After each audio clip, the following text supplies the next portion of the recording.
Hey everybody, welcome back to the O-20 series. I'm FrSky Steve. This is episode 14. We are talking about canned mixes, which is otherwise known as the mixes library. But before we get into this, I do have something to bring up, which is I asked the question, is it really cheating when your transmitter helps you fly your plane? And I did bring this up in the official Ethos Facebook group, and a lot of people wrote in and said no, they didn't feel like it's cheating.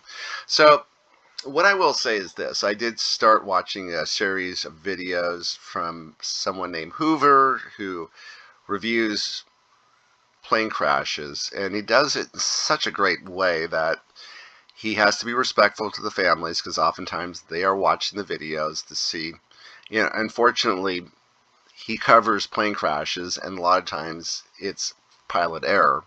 And unfortunately, these people are no longer with us, and he has to be respectful and not make people look stupid.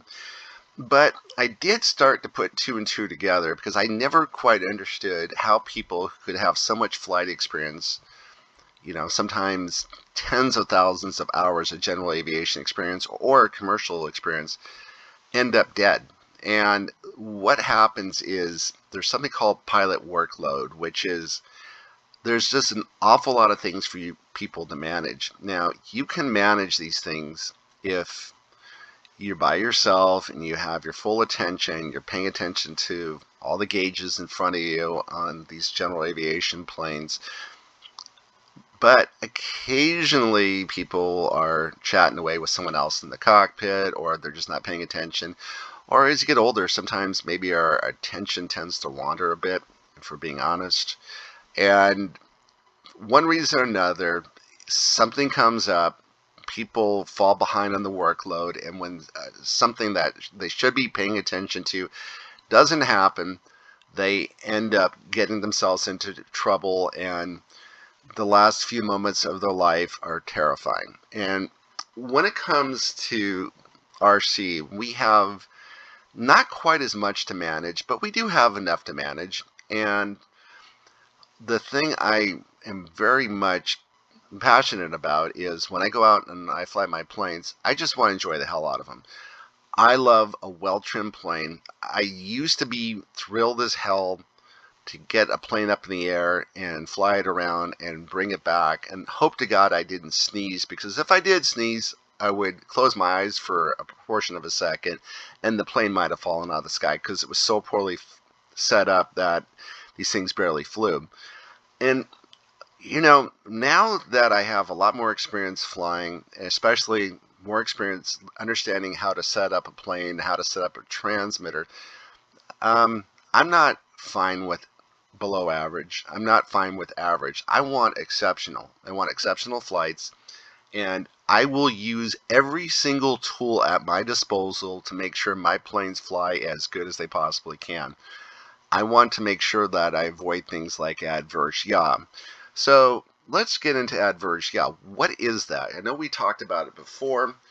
Remember, we're talking about this large plane here. This is a 1.7 meter wingspan plane, which is about 57 inches. It's made by Hobby King. It's called the Grand Tundra.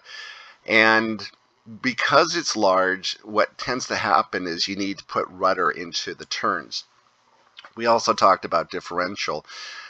The combination of rudder and differential in the ailerons can really help make this plane fight adverse yaw. When we talked about the differential, we mentioned that the down aileron tends to drag the plane out of the turn, and what we did is we lessened the amount of the down aileron. So I believe we set it up on this plane for 35%. So instead of being 100% up on the side that's up and 100% down on the side that's down, it was 100% up on the upside and 65% down on the side that is coming down. And that little difference right there makes a huge difference in the way the plane flies. Now, when it comes to rudder, you should be, a lot of guys have lots of experience and they're like butter, and they can figure out how to add rudder in by hand, and they can manage it each and every turn and Perhaps the turns they forget are ugly turns because they're full of adverse yaw. But how about we set it up so we don't have to deal with that? What we're going to do is we're going to go into airplane, we go back in the mixes. I'm going to hit the plus button right here. This is the mixes library, what I called can mixes. These are the things that come stock with Ethos, and they have changed a little bit over the last, especially in Ethos 1.5. But we've covered quite a few of these. We talked about the free mix. We talked about flaps, elevator. Remember when we put the flaps down, we wanted the elevator to follow along with the flaps so that it would not balloon up. One of my other favorite ones is throttle elevator. This is not a good example of a plane, but I do have planes that have motors that are above the thrust line, and when that happens, when you add throttle, the plane tends to nose down, and you can fix that by giving some up elevator with the throttle, so that as you add more throttle, you add more elevator, and it tends to keep the plane flying level. And you could do just the opposite of that. If you have a plane that tends to gain altitude, when you give it throttle, you can actually have the elevator come down and help keep the nose down. So interesting. I like that. There are things like air brakes, but the one we're going to focus on today is the aileron rudder mix. And this is going to be the last mix we're going to work with. We're going to put in the last position. This one is really easy to set up because at face value, I say just all you have to do is just hit return right here and you're ready to go flying. Now, what this does is it gives you, imagine if you're making a left bank with your ailerons, left one's up. And when I say left, it's from standing behind the plane looking forward. That's the left one. Your rudder should also go pointed towards that same direction. And it's going to come over about 20% of its full travel.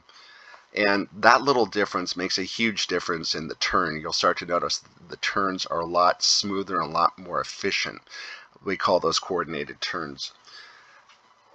Before I finished setting this up, what I will say is that in flight modes, I would turn it off on default flight modes, even though we aren't using that. I'd probably turn it off on takeoff as well. And on takeoff, I just kind of want to have all options on the table because a lot can happen during the takeoff process. So I'll just leave it on for cruise and landing. I'll hit return, and that's it. And with that, we have the last mix set up for this plane. It is nearly done. We're going to be going on to the screens and setting up different screens and using special functions so that we can have different screens in different flight modes. That's going to be in the next video, and it's going to be really exciting to set that up. But in the meantime, I do thank you for watching, and if you have any questions, please feel free to leave them in the comments.